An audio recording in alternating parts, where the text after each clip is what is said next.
Vídeo aula de história, conteúdo. Vamos lá. Família real no Brasil. Abertura dos portos. Enquanto isso, na França, Bonaparte conquistava poder e anos depois decretava o bloqueio continental, proibindo os países europeus de comerciarem com a Inglaterra. O príncipe português Dom João desobedeceu a essa proibição e por isso Portugal foi invadido pelas tropas de Napoleão.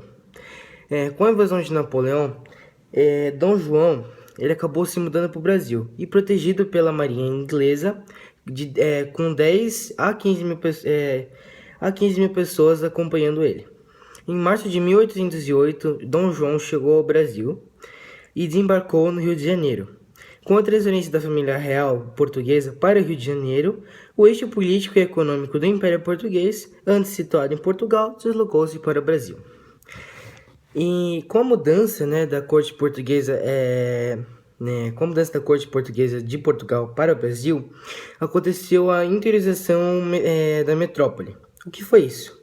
Aqui. Com a mudança da corte para o Brasil, o Rio de Janeiro substituiu Lisboa como cabeça do Império Português.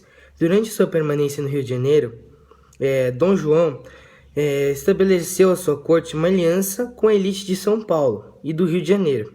Essa aliança se deu por meio de negócios entre eles envolvendo terras e comércio de abastecimento, alimentos, ferramentas, tropas e muares trazidas do sul, entre outros. Deu-se também por casamentos entre familiares dessas elites,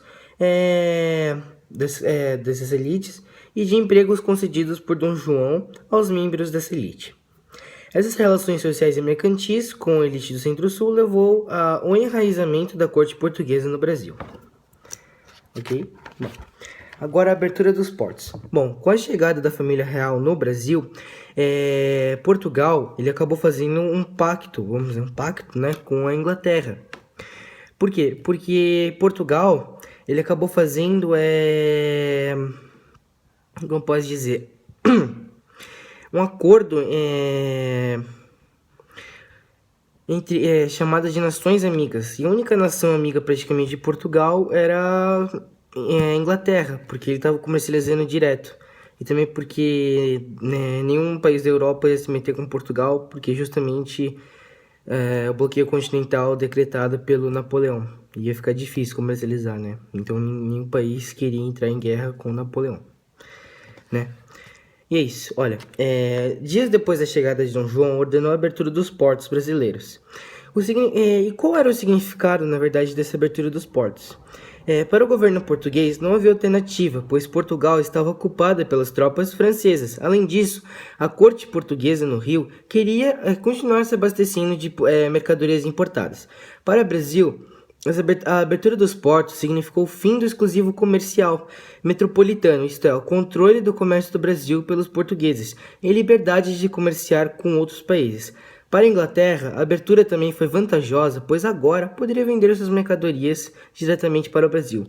E detalhe, com a abertura dos portos, não só o fim do exclusivo comercial foi uma coisa muito importante para a independência do Brasil. E com isso, como eu disse, o Brasil acabou fazendo um tratado com a Inglaterra, que logo se instalou no Rio de Janeiro. Dom João autorizou a criação de indústrias no Brasil. Essa autorização, no entanto, não teve resultado esperado pelo Dom João, e por causa da falta de capital e a dificuldade de concorrer com preço e qualidade de mercadorias de outros países, ainda mais porque Dom João ele acabou assinando, como eu disse, o Tratado de Comércio e Navegação, que esse tratado nada mais, nada menos, era a diminuição de impostos sobre produtos ingleses que vinham do Brasil, ou seja, países que os outros países pagavam, vamos supor, 24% de taxa da alfandegária, enquanto o Brasil só pagava 18%. Isso era muito vantajoso para a Inglaterra, porque eles conseguiam lucrar com isso. E é isso, e porque o Brasil ele conseguia se reabastecer, isso era vantajoso para o Brasil, ok? Bom, próximo. Bom, a Revolução Liberal do Porto. Enquanto Dom João VI e sua comitiva desfrutavam de privilégios no Rio de Janeiro, os portugueses que tinham ficado em Portugal acabaram tendo uma certa raiva de Dom João VI. Primeiro porque os portugueses que lá ficaram acabaram pensando que Dom João tinha deixado eles para lá e tinham esquecido dele. E não só porque os portugueses já tinham uma certa insatisfação, né? E essa insatisfação acabou explodindo em 1820, movimento conhecido como Revolução Liberal do Porto ou Vintismo. Os revolucionários portugueses convocaram eleições para as Cortes Constituintes.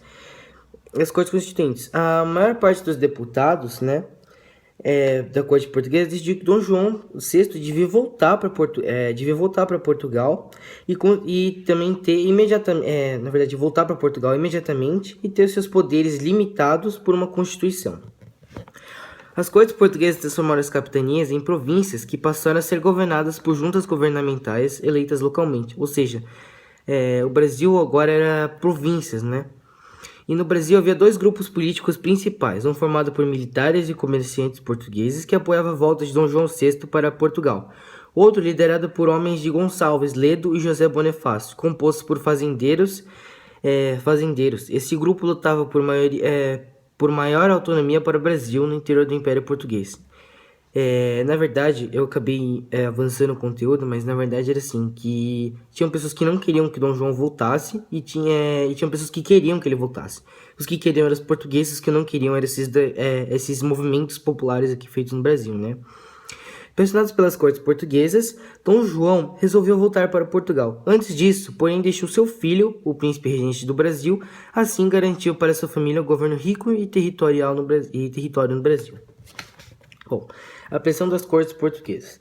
A permanência no Brasil de um herdeiro no trono português desagradou as cortes portuguesas, que começaram a exigir de volta, na verdade, de Dom Pedro para Portugal.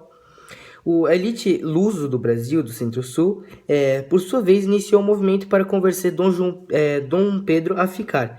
Em 1822, a disputa do poder entre essas duas forças políticas teve movimentos decisivos. Em 9 de janeiro de 1800